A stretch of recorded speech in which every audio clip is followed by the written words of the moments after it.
नमस्कार मित्रांनो. माझे नाव राहुल. सातपुड्याच्या पायथ्याशी असलेले माझे लहानसे गाव म्हणजे खेडेच. मी चोपडा यावल रस्त्यावर माझ्या गावाच्या फाट्यावर उतरलो. एस टीने उतरलो. एकटाच होतो. तिथून गाव फक्त 8 किलोमीटर. मुरुमाचा कच्चा रस्ता. थोडं पुढे आलो. एक काळ रस्ता लागला. त्या रस्त्याने गाव फक्त 3 किलोमीटर होते. पण रस्ता घनदाट जंगलातून व गाड रस्ता होता. आता भर दुपारची वेळ, हिवाळ्याचे दिवस म्हणजे फेब्रुवारी महिना चालू होता. मी गाड रस्त्याने निघालो. बराच पुढे आलो. घनदाट झाडी, संपूर्ण दाट जंगल. या रस्त्याने एकटा कोणीच जायची हिंमत करीत नाही. बैलगाडी किंवा 4-5 लोक असले तरच त्या रस्त्याने जातात. शांत आणि निर्मनुष्य रस्ता. घनदाट झाड, डोंगर उतार. आणि तो रस्ता असा होता की त्या रस्त्याला थोडंसं 1-1.5 किलोमीटर आलं का एक नाला लागायचा. नाल्याला खूप पाणी राहायचं पावसाळ्यात. दिवाळीनंतर बरेच लोक त्या रस्त्याने जायचे. परंतु त्या रस्त्याचं असं वैशिष्ट्य होतं की कोणीही त्या रस्त्याने एकटा दुकटा जायचे नाही. एक तर बैलगाडीवर किंवा 5-6 लोक असले तरच त्या रस्त्याचा वापर करायचे. आता मी त्या रस्त्याने लागून गेलो. त्या रस्त्याच्या भरपूर दंतकथा होत्या, लहानपणापासून ऐकलेल्या. 5 वर्षापासून मी पुण्याला कंपनीत नोकरीला आहे. 25 वर्ष माझे वय. त्यामुळे तरुण असल्यामुळे मी काहीच घाबरलो नाही. चला गाड रस्त्याने निघून जाऊ. आता पावसाळा थोडंच आहे आणि नाल्याला काही पाणी राहत नाही. जास्तीत जास्त गुडघे इतकं पाणी असतो. कारण भर दुपारची वेळ, फेब्रुवारी महिना, थंडी कमी झालेली होती. परंतु दुपारची वेळ म्हटली म्हणजे थोडंसं गरम होतो. आणि जो कच्चा मुरुमाचा रस्ता होता तो रस्त्याने गेलो तर 8 किलोमीटर अंतरावर आमचं गाव होतं. फेऱ्यातून जायचा तो रस्ता. आणि त्या रस्त्याने फक्त सकाळी 8 वाजता गाडी जायची आणि संध्याकाळी 1 गाडी. पुढच्या बाजूला बरीच खेडी होती. खेड्यावरती म्हणजे दिवसातून फक्त 2 गाड्या होत्या, जायला आणि यायला. आता मी उतरलो तर 12:30 झालेले होते. इलाज नव्हता. फाट्यावरून उतरलो. कोण मुरुमाच्या रस्त्याने जातो? चला गाड रस्त्याने जो जंगलाचा रस्ता असला तरी आपण तरुण आहेत, काय भीती आपल्याला. निघालो. चालतोय रस्त्यावर. सुमसाम, अतिशय शांत वातावरण, दाट झाडी. चालताना मी काय केलं, एक काठी उचलून घेतली. आता जंगल म्हटलं म्हणजे भरपूर लाकडं काठ्या पडलेल्या असतात. एक मस्तपैकी काठी घेतली, चांगली काठी, चांगली जाडजूड आणि हातात धरली. कारण आमच्या रस्त्याला कसं आहे, लांडगे असतात, कोल्हे असतात. आता क्वचित बिबट्या वगैरे दिसतो. परंतु या घनदाट जंगलातून जाताना अगदी पायथ्याशी आमचे गाव असल्यामुळे इथपर्यंत क्वचितच बिबट्या, वाघ वगैरे येतील असं काही नाही. तसं मला काही भीतीच नाही. कारण माझं पूर्ण जीवनच सातपुड्याच्या कुशीत. मी काय घाबरतो. मस्त काठी हातात घेतली, पाठीला बॅग होतीच. मस्त चालतोय. मोबाईल होतं, मोबाईलवर गाणे लावून दिले. बिनधास्त चालू लागलो. बराच पुढे आलो. मग माझ्या लक्षात आलं की खरंच आपण या रस्त्याने यायला नको होतो. भले दंतकथा असो, भुताटकीचा अनुभव सर्वांना होता. पुन्हा हिंस्र प्राणी हमला करू शकता. तसं मी हिंस्र प्राण्यांना घाबरणारा नव्हता आणि भुताटकींना पण नाही. कारण काय असतं की काय भूतं वगैरे असतं हे सर्व अंधश्रद्धा. पण गावात खूप दंतकथा, प्रत्येकाला अनुभव आलेले. रस्त्यावरून चालता चालता माझे हे सर्व आठवू लागलं. खरंच 5 वर्षापासून आपण पुण्याला येणं, आपल्या विचारात बरेच बदल झालेत.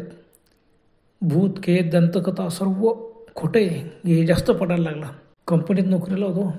केव्हा आपण आलो तर एस टीने वगैरे आलो तर सकाळची एस टी किंवा संध्याकाळची एस टी सापडून द्यायची. पण आता भर दुपारी मी उतरलो.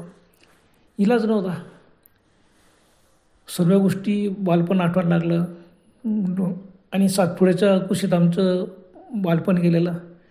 भीती वगैरे असं काही वाटायचीच नाही. पण ह्या रस्त्याने मात्र लोक सर्वच घाबरायचे. तसं आम्ही पण घाबरत होतो लहानपणी की नाही बा या रस्त्यावर की नाही भुताटकी फार आहे. सर्व दंतकथा. आता खेळ म्हटलं म्हणजे लोकांना भूत, पिशाच जास्त भरोसा. आता माझ्याही लहानपणी खूप होता. पुण्याला गेल्यामुळे विचारात खूप बदल झालेत. नाही, हे सर्व अंधश्रद्धा असतात. म्हणून मी आज धाडस केली, नाही चलो आपण गाड रस्त्यानेच जाऊ. पण तरी पुढे आल्यावर थोडंसं मला भीती वाटायला लागली की नाही एकटं आहेत आपण. का सांगता तो एखादा बिबट्या किंवा वाघ आला तर बापरे, काही खरं नाही आपलं. पण जेव्हा त्या 3 किलोमीटर अंतर म्हणजे काही विशेष नाही, पटकन चालला जाऊ. मग मी पटपट चालायला लागलो. घनदाट जंगल, आजूबाजूला बघतो सर्व शांत निर्मनुष्य रस्ता, कोणीच नाही.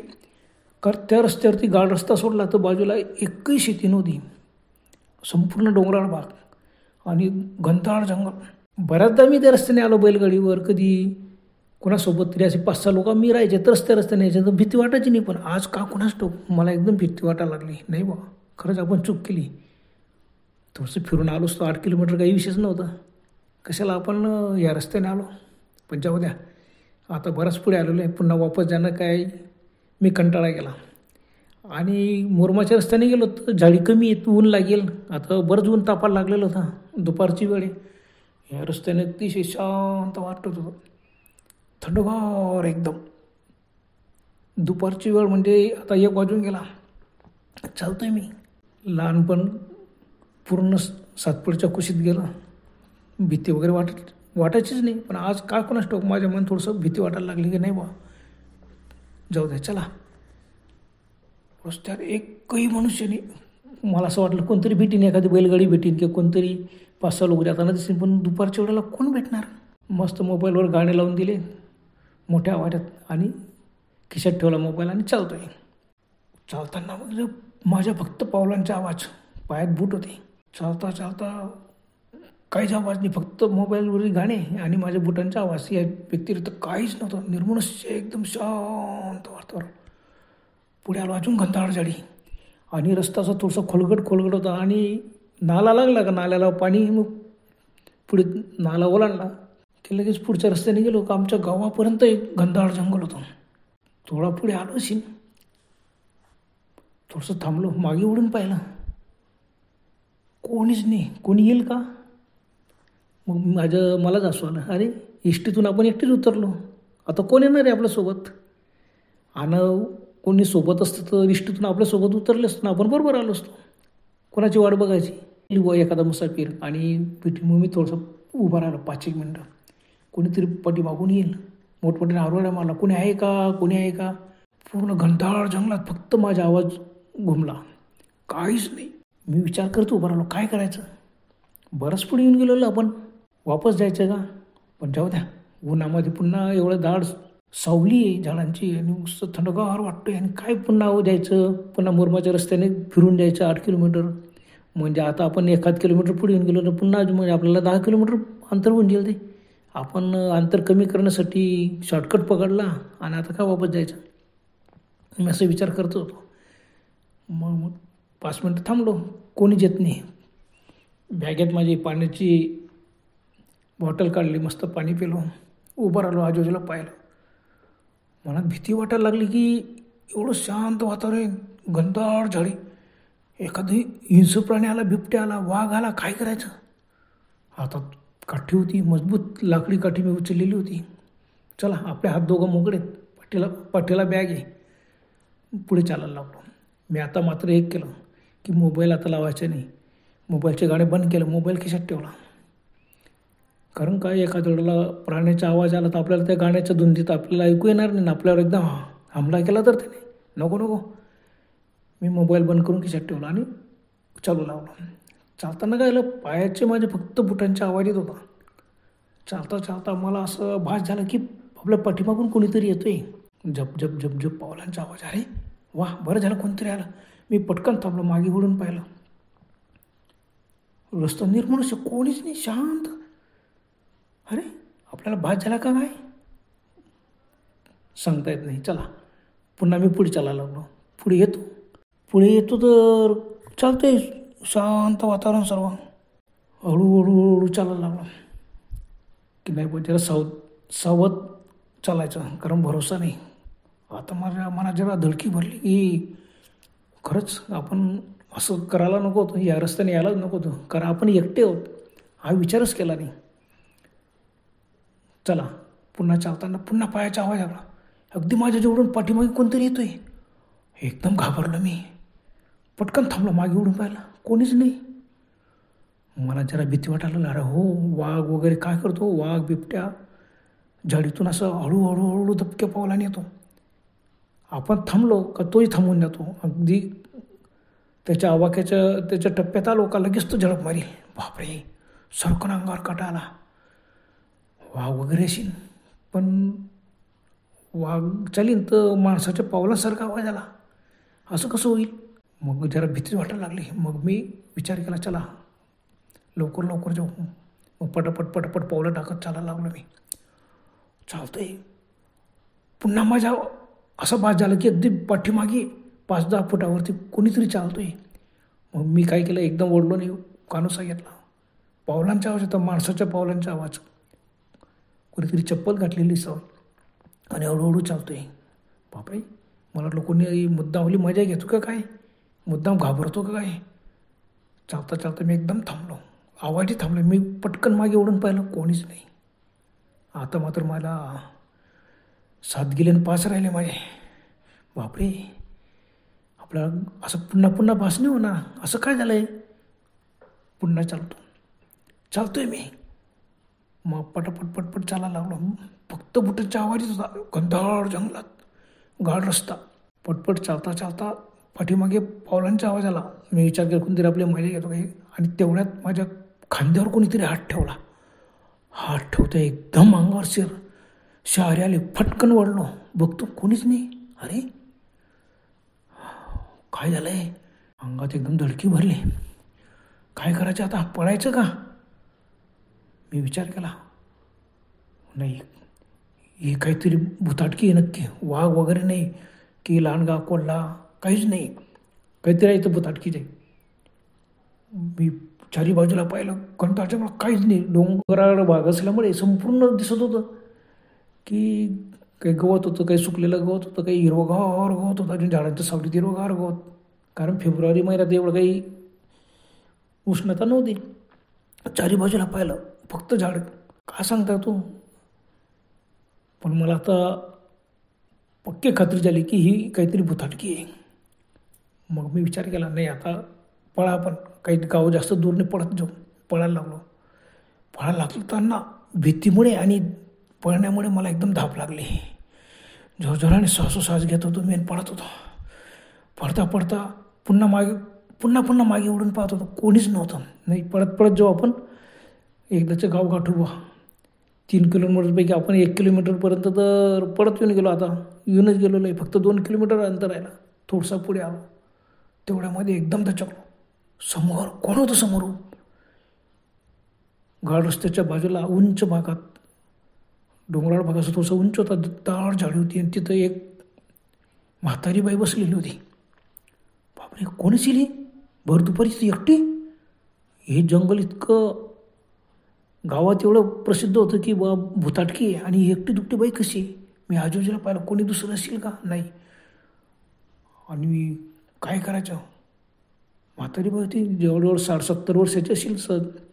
लाल लुगडं नेसलेलं होतं, हातात काठी होती आणि मस्त बसलेली होती ती.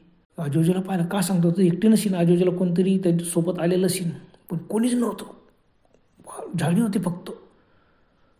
भीती वाटली, काय कोण असेल. तेवढ्यात त्या बाईचं माझ्याकडे लक्ष गेलं. तिथून तिने आरवलेली, पोरा इकडे. अरे मी वाट बघते कोणीतरी येईल म्हणून. बापरे, मला जागेवरच उभं राहिलो, अंगाला थरका भरला. कोण असेल बाई, आपल्या गावची तर वाटत नाही, वेगळीच वाटते. नाही, कोणतरी वेगळीच असेल. त्या बाहेर गावरून कोणी आली असेल आणि कोणी सांगितलं असेल हा रस्ता गावाला जातो, आणि चुकून या रस्त्याने आली. ती पुन्हा बोलली, पोरा उभा काय राहिलास, अरे ये ना इकडे. मला सोबत येऊन तू कुठं चालला. मी सांगितलं पुढच्या गावाला मी चाललो आहे, माझ्या गावाचं नाव सांगितलं. तिला जण हो मलाही तिथंच जायचं आहे. उभी राहिली, रोडावरती आली, गाड रस्त्यावर उभी. आता मला थोडंसं भीती वाटत होती आणि थोडंसं असं वाटत होतं की जाऊ म्हातारी बाई आहे. मी तिथपर्यंत आलो. सांगितलं, आजीबाई कुठे जायचं तुम्हाला. ते अरे बाबा तुझ्याच गावाला जायचं ना, तू जवळच्या गावाला जातोय ना, इथंच गाव आहे ना तुझं. मी म्हणालो हो. मग त्याच गावाला मला जायचं. कुणाकडे. ती काहीच बोलली नाही. अरे त्या बाईच्या सोबत मी चालायला लागलो. म्हातारी बाईची काठी टेकवत ती चालली होती हळूहळू. तिच्याजवळ पिशवी वगैरे काहीच नव्हतं. मावशी तुम्ही कुठून आल्यात. तिने सांगितलं मी चोपड्यावरून आली. अच्छा, आणि मग तुमच्याजवळ पिशवी वगैरे काहीच नाही. ते नाही मला मी काहीच घेत नाही सोबत. मला लगेच काय उद्या तर वापस जायचं आहे, काय पिशवी घ्यायची. बापरे, मला आश्चर्य वाटलं की म्हातारी बाई असं कसं काय सांगते. आणि असं बिना पिशवीने काही नाही कसं काय जाणार. मी विचार केला जाऊ द्या, एवढा विचार करायचा नाही, चला. मी चला लागलो. आता ती म्हातारी काठी टेकवर हळूहळू चालली होती. माझ्या नाईलाज झाला, मला लवकर पार करायचं होतं. मी तर पळत आलो होतो, घामाघूम झालो होतो. चला हळूहळू कशी आपल्याला तर सोबत भेटली नाही आणि एकट्या म्हातारी बाईला सोडून आपण कसं काय पुढे जायचं. मी हळूहळू चालायला लागलो. ती म्हातारी चेहरा वगैरे व्यवस्थित होता, कशी भयान अशी काही वाटत नव्हती. लाल लुगडं नेसलेलं होतं. काठी टेकवत टेकवत टेकवत ती हळूहळू चालत होती. मी पण तिला सोबत चालू लागलो. तर तू कोण राहतो पुरा, काय करतो, मी तिला सर्व सांगितलं. आम्ही गप्पा मारत मारत जातो. पण मला एकदम भास झाला की आपण पुढे जातो ते मागे चालते. काहीतरी विचित्रच वाटलं. पटकन थांबलं, मागे वळून पाहिलं. मी म्हणाला आजीबाई जरा लवकर लवकर चला, घनदाट जंगल आहे, पटकन आपण पार करून घेऊ. त्यांना हो रे, अरे एवढी काय घाई झाली तुला, जाऊ ना निश्चिंतीने, काय घाबरतो, मी काही या जंगलात पहिल्यांदा येत नाही. मग मी विचारलं तू कुठं राहते खरंच. त्या आजीबाईने सांगितलं की पुढच्या बाजूला की नाही माझं घर आहे जंगलात, आम्ही सर्व तिथं राहतो. कमाल आहे, बघ पुढे चाल, मी तुला दाखवते. गावावर यायच्या अगोदरच आमचं घर लागेल. बरं ठीक आहे चला. आज मी विचार केला आले असेल कोणी. इकडे जंगलामध्ये बरेच अशी लोक येतात, आदिवासी वगैरे असतात आणि राहतात. ते जडीबुटी गोळा करतात, थोडे दिवस राहतात निघून जातात. तसं यांच्या काहीतरी एखादी लहानशी टोळी आली असेल आयुर्वेदिक वनस्पती वगैरे गोळा करायला आणि ते घनदाट जंगलातच राहतात. ते उतरले असेल इथं. मी परत थांबलो, पुन्हा मागे ओढून पाहिलं, आजूबाजूला पाहिलं घनदाट जंगल, शांत. भीती वाटायला लागली. बापरे कोणीच नाही, ही म्हातारी बाई, हिच्यामुळे आपण संकटात सापडून जाऊ. नाही नाही माझी बाई तुम्ही लवकर चला, मी तिला म्हणालो. ती म्हणाला अरे तुला काय घाई झाली रे, मी तुला बरोबर घेऊन जाईल. मला एकदम आश्चर्याचा धक्का बसला. बरोबर घेऊन जाईल, अरे आपण आपल्या गावाला जातोय, हिला सोबत देतोय आणि ती आपल्याला कसं काय घेऊन जाणार. जाऊ द्या, म्हातारा मनुष्य काय लक्ष द्यायचं. पुढे चालायला लागलो. तर माझ्या बाजूला चालतं आणि एकदम चालता चालता मी एकदम थांबलो, दचकलोच ना. कारण त्या आजीबाईकडे पाहिलं, आजीबाईचा चेहरा एकदम बेसूर झाला होता, लाल भडक डोळे. हो बापरे कोणी, एवढ्यात आजीबाई इतकी व्यवस्थित वाटत होती ना, आता कसं काय इतकं चेहरा भयानक झाला. ती एकदम भेसूर असली. हसताना तिचे 2 सुळे बाहेर आलेत. बापरे माझ्या अंगाला थरकाप सुटला. बाप पळा आता. 2-4 पावलं पुढे गेलो, पण एकदम दचकलो. काय, मागे उडून पाहिलं, बाई आजीबाई तर अगदी व्यवस्थित होती, हळूहळू येत होती. अरे काय आपल्याला भात झाला का काय, का आपल्याला भीतीमुळे तसं झालं. घनदाट जंगल आहे, जंगलातला रस्ता आहे, गाड रस्ता. भीतीमुळे आपल्याला असं भात झालं असेल की आजीबाईनी, म्हातारी बाई एकदम चिटकीसारखी वाटली होती. ती लाल भडक डोळे, 2 सुळे बाहेर आले, लाल भडक जीभ आली होती. नाही आपल्याला भात झाला केवळ फक्त भीतीमुळे. मग मी विचार केला नाही जाऊ द्या, चला आलो. चला आजीबाई लवकर लवकर चला. मग आजीबाई माझ्यासोबत चालू लागल्या. तेवढ्यात नाला आला. नाल्याला गुडघे इतकं पाणी होतं. मी म्हटलं आजीबाई मी तुझ्या हात धरतो, चला आपण सांभाळून नाला पार करू. कारण 20-25 फूट रुंदीचा नाला होता तो. बस खाली खडक होता. आजीबाईचे पाय वगैरे सटकले. तर मी आजीबाईच्या जवळ गेलो. चला आजीबाई माझ्या हात पकडा, मी तुमच्या हात धरतो. हां चला तुम्ही काठी व्यवस्थित ठेवा आणि पायातली चप्पल वगैरे काढून घ्या. ते अरे बाबा तू काय काळजी करतो, मला सवय आहे, मी बरोबर येईल, तू काही माझ्या हात धरू नको. अरे कमाल. मी पटकन मग माझे पायातले बूट काढले, मोजे काढले, एका हातात धरले. हातात एक काठी होतीच. जाऊ द्या. आजीबाई म्हणाले माझ्या हात धरा जोर नाही, मी बरोबर येईल. मी उतरलो. गुडघे इतके पाण्यातून खडकावून हळूहळू पाव टाकत चालतोय. आजीबाई मात्र किनाऱ्यावर उभी. मी थांबलो. मागे वळून पाहिलं. आजीबाई अहो या बरोबर या, चला माझ्या हात पकडा. ते आजीबाई परत पुन्हा मला म्हणाली की अरे बाळा माझ्या हात पकडा जरूर नाही, मी बरोबर, तू आधी पुढे जा, तू तिकडच्या किनाऱ्यावर जा आणि मागे वळून बघू नको. मी विचार केला आजीबाई तुम्ही खडं की जरा सांभाळून चला, पाय बी सटकले पडले तर. आजीबाई पुन्हा म्हणाली अरे बाबा बाळा तू जा, पहिल्यांदा तू जा मग मी येईल. मी विचार केला जाऊ दे, आजीबाई काय ऐकत नाही. मी पटकन नाल्यातून पार केलं, पुढे गेलो. मागे वळून पाहिलं. आजीबाई पुन्हा तिथंच उभी होती. मी पुन्हा हाक मारला आजीबाई येऊ का तुम्हाला घ्यायला? अजून नाही, बघ मी येते. आणि आजीबाई पाण्यात उतरली, थोडं माझ्यापेक्षा स्पीडली नाला पार केला आणि पुढे आली. मी एकदम आश्चर्यचकित झालो. बापरे, इतक्या हळूवार चालणार आहे आजीबाई, नाला कसं काय जोरात पार केला पाण्यातून. मी बूट वगैरे मोजे घातले, बूट घातला आणि चालायला लागलो. मग माझं सहज लक्ष गेलं, आजीबाईंची चप्पल ओली नव्हती. आजीबाईने हातात चप्पल घेतली, फक्त काठी टेकवत ते निघून आल्या. आजीबाईचं लुगडं नेसलेलं होतं, गुडघे इतकं पाणी, पाय ओले असायला हवे ते, म्हणजे आजीबाईने जे लाल लुगडं घातलं ते ओलं पाहिजे नव्हतं, काहीच नाही. मला आश्चर्याचा धक्का बसला, कसं शक्य आहे? आजीबाई तर आपल्या समोर गुडघे इतक्या पाण्यातून तर चालत आली. माझं डोकं चालत नव्हतं, विचारचक्र जोरात सुरू झाला. पुढे चालतोय. आजीबाई पुढे आली. मग आता पुन्हा मी आजीबाईंकडे पाहिलं, एकदम पुन्हा दचकलो. आजीबाईचा चेहरा एकदम भेसूर झाला होता, लाल डोळे, तसंच चिटकीनसारखं. बापरे, हे तर चिटकीन आहे. थरथर कापून मी उभा होता आणि मी पळायला सुरुवात करून दिली. पुढे पळत गेलो. मागे वळून बघतोय, आजीबाई माझ्या इतकं, आजीबाई पळत येते. अरे थांब पोरा, थांब, मला येऊ दे, कुठं पळून चालला? मला आश्चर्य धक्का बसला की 70 वर्षाचं आजीबाई असेल आणि वेगाने पळत येत आहे, काठी हातात, आणि त्याच्या पळण्याचा वेग किती. आता मला पूर्ण खात्री झाली की ही चिटकी नाही. मी जीव घेऊन पळत सुटलो. आजूबाजूला पाहिलं, घनदाट जंगलाचा फक्त गाड रस्ता, एकही माणूसही भेटला नाही. दुपारची वेळ होती, एक चिटपाखरूसुद्धा दिसलं नाही. मी धापा टाकत पडतोय, जोराने पडता मला एकदम धाप लागले. थांबलो, मागे वळून बघतो तो आजीबाई एकदम माझ्या जवळ.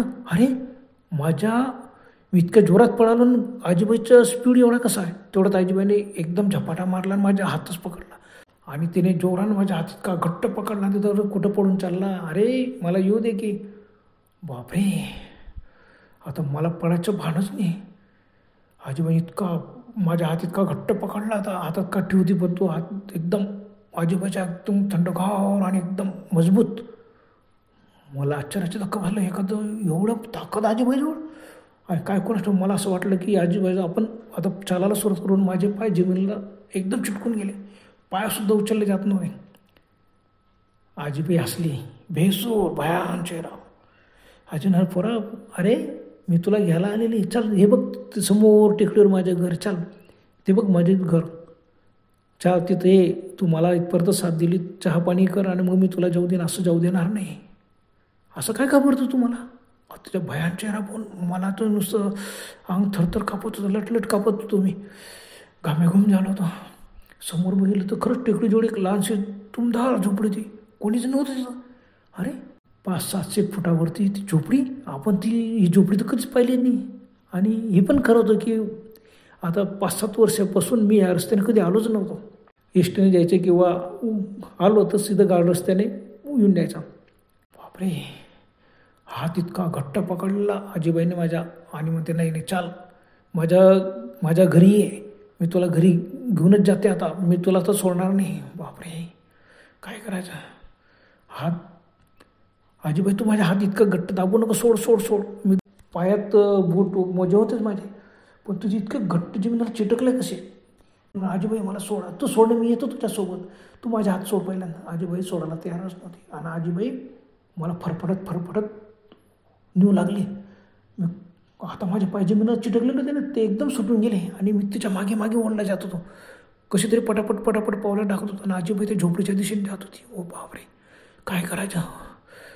आणि चालता आजीबाई हात ओढते, आजीबाई पुढे चालते, आणि आजीबाईचा आकार एकदम अजून थोडासा मोठा झाला. एकदम थकलेली आजीबाई वाटतच नव्हती, एवढी ताकदवान.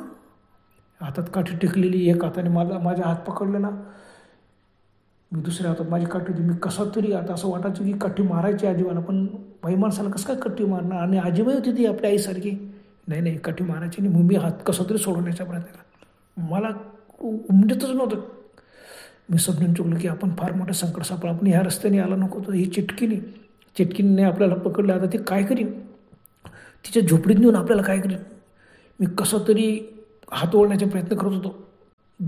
जोरात मला ओढत नेत होते. मला लक्षात आलं की बापरे, आपली शक्ती अपुरी पडते. आजीबाजूला एवढी शक्ती की आपण आपला हात सोडू शकत नाही. दुसऱ्या हाताने काठी, पण ती काठी आजीबाईला मारू शकत नाही. पाय जमिनीवर रोवून हात पुन्हा मागे खेचण्याचा प्रयत्न केला, पण नाही. आजीबाईमध्ये एवढी ताकद होती. आजीबाई नव्हतीच, ती चेटकीनच होती. तिने एकदम जोराने माझा हात खेचला आणि मी तसंच चालतोय. आजूबाजूला केलं आणि नजरेने पाहिलं, मोठमोठे ओरडलो, भूत भूत, वाचवा वाचवा वाचवा. आजीबाई एकदम थांबली, भेसूर असली. पोरा, तू आता किती ओरडला, काय उपयोग आता? तुझा आवाज कुठं जाणार आहे? अरे कुठंच नाही, घनदाट जंगल आहे बघ, गाव पहा अजून दूर आहे, इथून गाव तर दिसत पण नाही. आता तू गेला, तुझी सुटका कोणीच करू शकणार नाही. तू माझ्या तावडीत सापडला, मी इथंच राहते त्या झोपडीत. बापरे, थरथर कापत घामे घुम झालेलो. पाठीमागे बॅग होती, हातात काठी, एक हात आजीबाने धरलेला. माझी म्हणाले, चाल मुकाट्याने, नाही तर मी तुला इतका जोरात फरफटतच नेईल तुला डायरेक्ट ओढत. बापरे, आणि काय, आजीबाने एकदम हिसका मारला मला. हिसका मारता मी धपकन जमिनीवर पडलो. काठी होती, ती काठी बी माझ्या हातातून बुडून पडली. मी दोघं हाताने आजीबाईच्या हात सोडण्याच्या प्रयत्न वर पडला जातोय. हो बापरे, मी वर मान केली, तोंड घसरलं जातोय खाली मुरून गवत. तोंड वाचवण्याचा प्रयत्न करतो. आजीबाने, मी तुला आधी सांगितलं होतं मुकाट्याने चाल, तू ऐकत नाही ना, मी तुला अशीच ओढत नेते. बापरे, माझे कपडे सगळे घासले जात आहे, फरफडत आहे, हात पाय. पण मी आजीबाई काही कर, पण मला सोड, मला, मी तुझ्या रावण्या करतो. आजीबाई मला सोड, माझ्यावर दया कर, मला सोड, मला सोडून दे. आता ती चिटकीन होती, पण मी तिला तरी म्हणत होतो, आजीबाई मला सोड, मला मारू नको. आजीबाई बेसूर असत होती, ती चिटकीन बेसूर असत होती. मस्त एका हाताने काठी टेकवत मला एका हाताने फक्त ओढत होती. मी फरफटला जात होतो.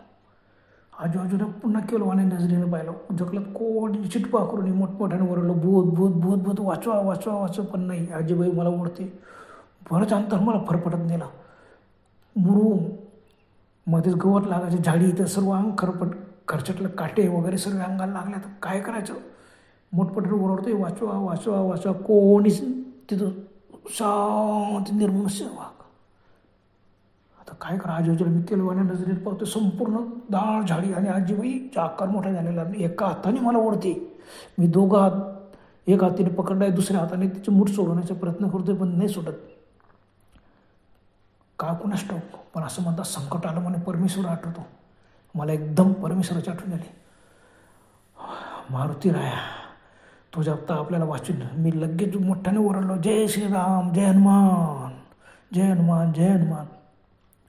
काय चर्या, विजेचे शॉक बसाव तसं त्या आजीबाईंनी माझ्या हात एकदम झिटकारला, एकदम सोडून दिला आणि एकदम चौकताळली, मोठमोठ्या ओरडायला लागली. अरे पोरा, अरे काय ओरडतो तू? कोणाचं नाव घेतोय? अरे देवाचं नाव घेऊ नको, तुला तो काय वाचवणार. पण मला खात्री झाली, देवाचं नाव घेताबरोबर आजीबाईने हात का सोडला. झडपडत उठलो, अंग वगैरे असं झटकलं, सर्व कसरा, काटे सर्व असं लावलेलं, फुटायचं अंग मुरमाचं सर्व.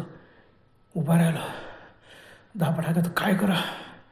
आजीबाई समोर मोठाले लाल भडक डोळे, एकदम एकीला झपडा फाडला, लाल जीभ आणि मोठमोठे सुडे, आणि ती ओरडायला लागली, पोरा देवाचे नाव घेऊ नको.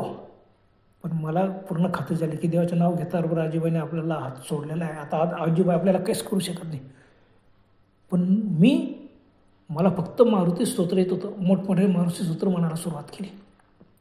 अजूनही मला असं वाटत होतं, आजीबाई नाही, म्हातारी बाई, कोणी असो, कसं का मारायचं. मी विचार केला की आता आपण मारुती स्तोत्र आपल्याला येतोय, काठी घेऊन तिच्या अंगावर धावलं तर ती पळत सुटील, पण नको, आपला जीव वाचवा पहिल्यांदा. बस मी तिच्याकडे एकदा जोरात एकदम रागात बघितलं आणि काकूनच ठाऊक माझ्या अंगामध्ये खूप शक्ती आली, बळ पण आलं. माझ्या अंगात एवढं बळ आलं की मी लगेच ओढलो, पायात भरपूर घातलेले होते आणि एकदम पडत सुटलो. पडता जय श्रीराम, जय हनुमान आणि मारुती स्तोत्र म्हणणं सुरू आहे. मागे ओढून एकदा बी पाहिलं नाही, धापा टाकत पडत होतो. पडता मग मला एवढा थकलो होतो, एवढे पाय करत होते, पण मला एवढं बळ आलं होतं की नाही आता आपण गाव हे परत थांबायचं नाही. बस पळत चुकलो, मागे ओढून मी पाहिलंच नाही. पडता पडता पण मला गाव दिसायला लागलं. धापा टाका टाका एकदाच्या गावात पोचलो, उभा राहिलो. मागे आता मी मागे ओढून पाहिलं, कोणीच नव्हतं. आता गाव लागला. 2-3 मुलं आले.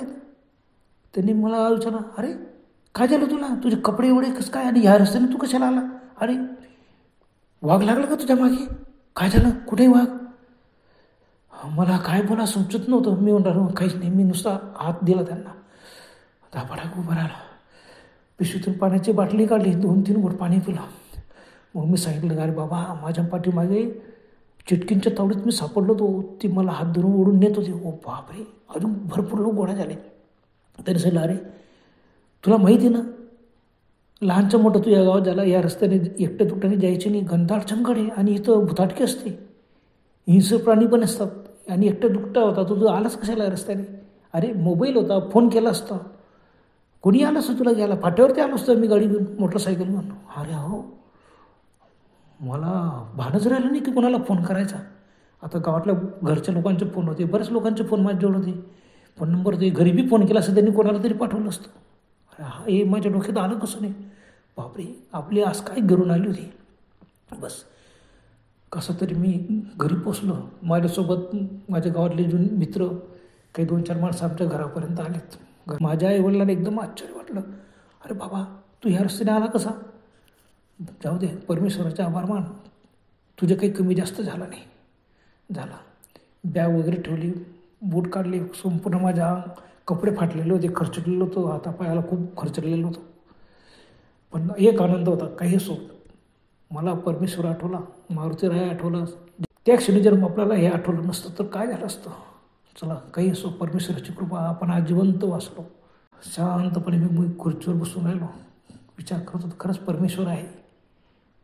श्रद्धा अंधश्रद्धा आपण म्हणत होतो. पुण्याला गेलो आणि काय आपलं जास्त हुशारून गेलो होतो. आपण कंपनीत लागलो, नोकरी लागलो, इंजिनियर झालो म्हणून आपण हुशारून गेलो का? आपण किती हुशार असलो तर शेवटी परमेश्वर आहे, तोच सर्व जग चालवतो आणि तोच आपल्याला वाचवतो. माझी 100% खात्री झाली की नाही, ही अंधश्रद्धा नाही. ज्याला अनुभव येतो तोच विश्वास ठेवतो. जोपर्यंत अनुभव येत नाही तोपर्यंत सर्व अंधश्रद्धाच वाटतात. एकदा विश्वास बसला का कोणी कितीही प्रयत्न केला तरी त्याच्या मनातून विश्वास नष्ट होत नाही. श्रद्धा म्हणजे श्रद्धाच राहते. बरं तर मित्रांनो, आजपुरतं एवढंच. पुन्हा भेटूया लवकरच. तोपर्यंत गुड बाय.